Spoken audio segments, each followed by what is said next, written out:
Indigenous Rights Radio, because knowledge is power.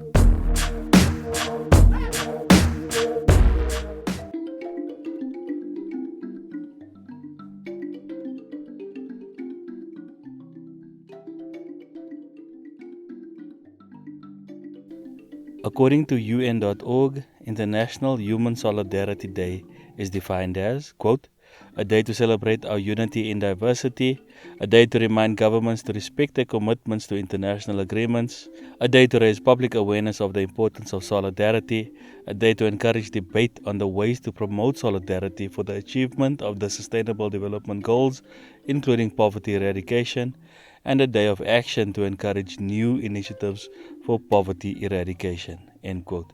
In this program, we will review how Indigenous peoples fit into this picture. Let's start at the top, a day to celebrate unity in diversity.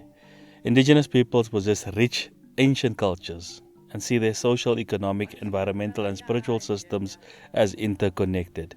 Their traditional knowledge and understanding of ecosystem management contribute greatly to global heritage. However, they remain among the most vulnerable and marginalized groups. It is crucial to ensure their voices are heard, their rights upheld, and their well-being enhanced. Is the world celebrating the uniqueness of Indigenous peoples, or are efforts still underway to assimilate us into mainstream culture? Let us take a look at a recent news story. In November 2024, 42,000 people protested at New Zealand's Parliament in Wellington against a bill aimed at reinterpreting the Treaty of Waitangi, signed in 1840 between the British Crown and Maori chiefs. The 9-day Khoi, a peaceful Maori tradition, opposed the controversial Treaty Principles Bill introduced on November 14th. During its preliminary vote, Maori MPs, members of Parliament, performed a haka to disrupt proceedings. The Treaty of Waitangi, New Zealand's founding document, promised Maori chiefs self-governance, or rangatiratanga, in the Te Reo Maori version.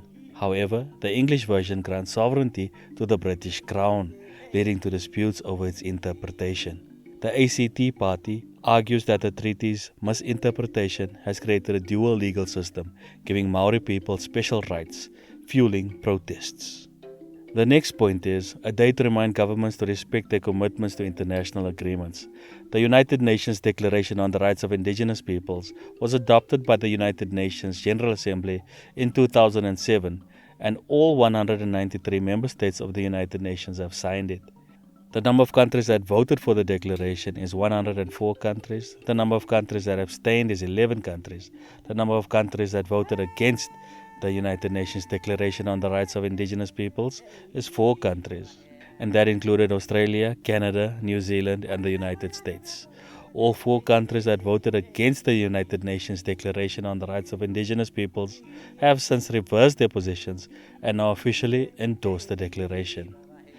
Endorsing is one thing, but implementing it is another. It is important that Indigenous peoples hold their countries accountable so that implementation can happen. Here is some progress on the declaration from UN.org. Quote, today the declaration is the most comprehensive international instrument on the rights of Indigenous peoples.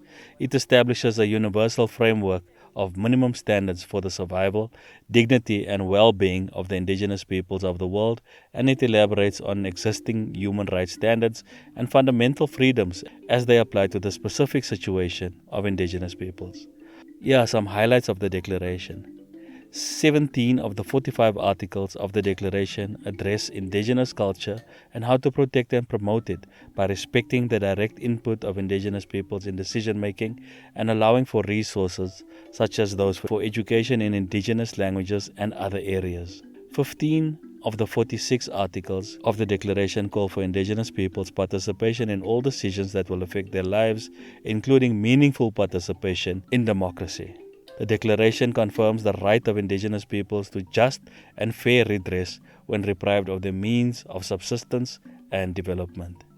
The Declaration calls on states to provide effective mechanisms and measures to combat and eliminate discrimination against Indigenous peoples, promotes their full and effective participation in all matters that concern them, as well as the right to remain distinct and to pursue their own visions of economic and social development. While implementation of the declaration worldwide remains uneven, there has been recent progress. In June 2021, the Canadian Senate passed Bill C-15, the United Nations Declaration on the Rights of Indigenous Peoples Act, which, following royal assent, has become law. The United Nations Declaration on the Rights of Indigenous Peoples Act is Canada's first substantive step towards ensuring federal laws reflect the standards set out in the declaration. End quote. I will end this podcast by mentioning the last 3 points again.